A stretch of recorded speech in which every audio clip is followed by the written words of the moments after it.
Hi, I hope in the last video you figured out that these things are amazing. So now you want to create one yourself. So let's start with, well, we'll start with a search, right? So here I am. If you've used Acclaim IP, you're familiar. I'm just finding patents that have the string electronic cigarette.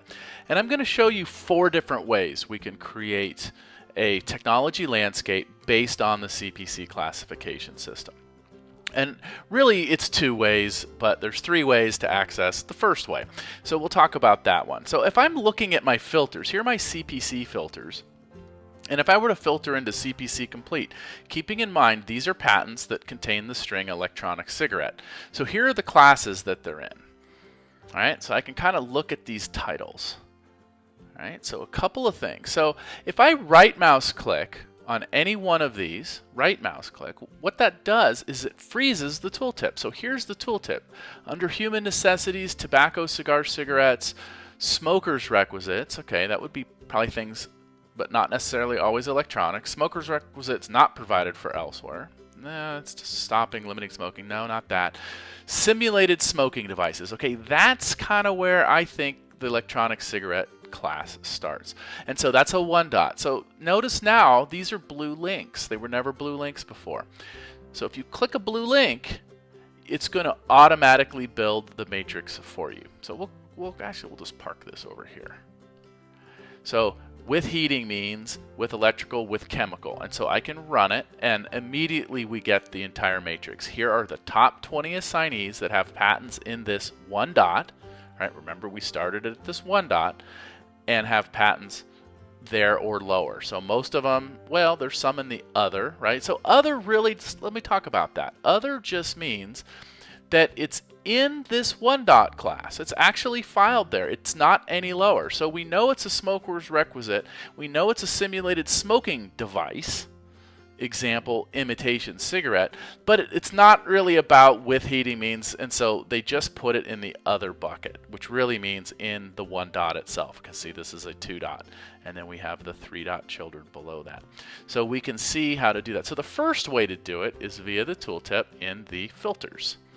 The other way to do it is via the tooltip in the expander rows. Alright, so here we go. That's the same one, but maybe let's start this one a little bit higher. Let's start this one at the main group. So I'm clicking it at the main group.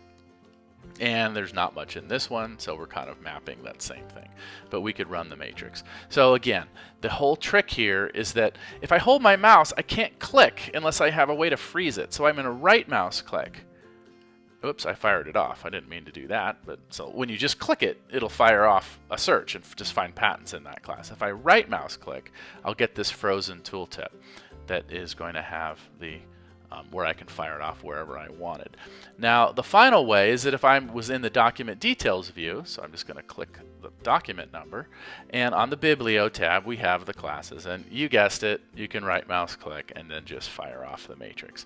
So they're generated that fast, and the reason we put them here was because we think it makes sense, because typically when you did a landscape was like your final product that you delivered to your client or your boss or your department head or whoever. In this case, you can use it as an exploration tool, right? Because you can fire them off that fast. And so a lot of times when you want to explore a class, you want to do it, maybe from the patent, or you want to do it from the filters. And so that's why we put it there. So when I said there's 4 ways, there's really 2. That's one way. So anytime you see a tooltip in the system, whether it's in the expander row, the document details, or the filters, you can right mouse click it and fire off the matrix and use it as an exploration tool without having to go back and go to the matrix query manager, which I'm going to show you the other way to do it in just 1 second. But before I do that, I want to show you one other thing about these tooltips. And this has been around for a while, but we have this green link here. So these are blue links, and they're normal things. They're going to do something inside of Acclaim IP. But the green link, anytime you see that, we're going to take you somewhere else. So in this case, where are we taking you? We're taking you to here's the smoker's requisites. And so if I click, this is just at a SPOSnet, so I'm taking you out of Acclaim IP. So rather than copying this in there, and you can see how the whole class is structured. So this is not a very deep class. If we look at some of these other areas, they're going to probably be much deeper. I don't know, bowls, pipes. This is all, tobacco pipes, etc. So we can see that one's a little bit deeper. But we're just mapping this entire system into a cross-referenced matrix. So that's the key. So the final way, let's go back to a claim IP. So I'm going to close this out. The final way is that if I have a class, let's search on something else here. I'm going to do that. So we'll go here and we'll search on light emitting diode. Okay, so I got some LED patents coming up here. And there are cases where you just happen to know a class number and you don't necessarily want to look something up. And so you could, let's see what this one, I'm going to right mouse click, and instead of clicking it, let's see, semiconductor devices with at least one potential jump barrier specifically adapted for light emission. So this main group seems to cover it. So I'm going to just copy that just so I have a reference. I just copied that. And in my matrix query manager, I can choose new matrix. So rather than just building one from scratch, which would be a manual, I'm going to do an automated one based on that class, that main group. And I have a couple of different options here. One, I can inherit my preferences automatic, right? Whatever I have set, it's going to search on those collections that I have and whatever constraints I have with respect to date ranges or the various types of deduping. And I can add index code. I don't know if this one has index codes. If you know what those are, you can do matrices on those. And so I would just create that. So that's kind of the third way to do it. You do have a couple of extra options there, specifically to look at index codes. Usually if they have them, they're going to be way to the right here. All right, so that's a little bit more on the matrix.